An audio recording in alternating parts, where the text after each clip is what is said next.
好，大家好，我係 Hanson 啊。今日呢，咁就嚟到九龍塘。咁其實我收咗工㗎啦，嚟九龍塘做咩呢？咁其實就係約咗老豆，咁就嚟攞架車啊。咁我就前排啦，咁就成功考到個 P 牌，咁就租咗架車仔，諗住嚟操下車。咁而家就約咗老豆嚟攞車。咁或者我哋就快啲會合翻先。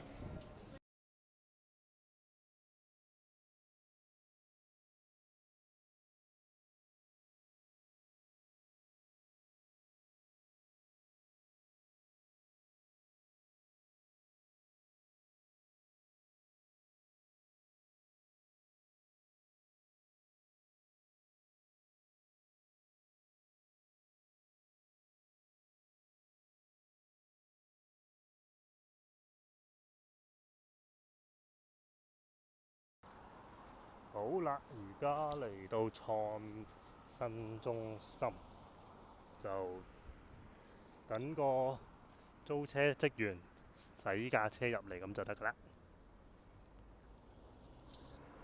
咁就等一等佢啦。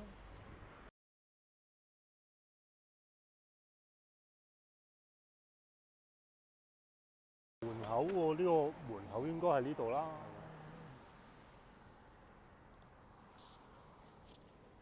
係做咩？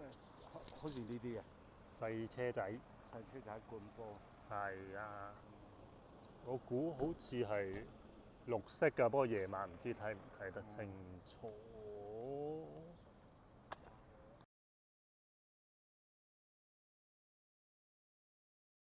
嗱，咁多位，最後尾我就唔成功攞車嘅，咁就返咗屋企啦。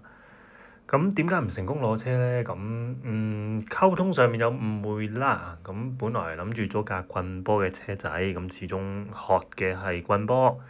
咁第一次操車啦，咁點都想操翻個棍波嘅，咁始終有少少嘅堅持啦。咁點知最後尾可能因為溝通上嘅問題啦，嗰邊嘅職員咁就都係安排咗個自動波車俾我嘅。咁我問佢有冇其他車揀啦。咁而家有嘅都係自動波，咁棍波車就真係要第一排啦。咁所以冇辦法啦，咁就可能都白行一趟，最後尾都係翻咗屋企嘅。咁嗱，呢度好簡單，都想話翻俾大家聽啦。咁其實我喺邊度去安排呢個租車嘅呢？咁就係呢個 HK Fun Drive 啦。咁其實都睇過有好多唔同嘅租車地方嘅，咁但係我發現有棍波車嘅地方又真係唔多啊。咁除咗呢一間之外，好似仲有另外一兩間咁都有嘅。咁但係真係可以俾一個 P 牌新牌仔冇咩經驗去租嘅呢，咁暫時都好似得呢間同埋另外一間嘅啫。咁其實個租車流程都好簡單嘅，咁大家睇到啦，其實有好多唔同嘅車款可以揀啦。咁其實如果 OK 冇問題之後啦，咁其實都係撳翻佢個 WhatsApp 連結，跟住呢就會開始同佢對話㗎啦。咁對話就講翻你想要租咩車啊，咁佢要提供啲資料啦。咁跟住就提供翻啲聯絡地址啊等等，咁佢會有啲介紹俾你嘅。咁我諗呢個位其實就係溝通唔好嘅地方啦。咁我冇同佢講清楚話一定要棍波車，咁所以佢就以為我自動波都可以啦。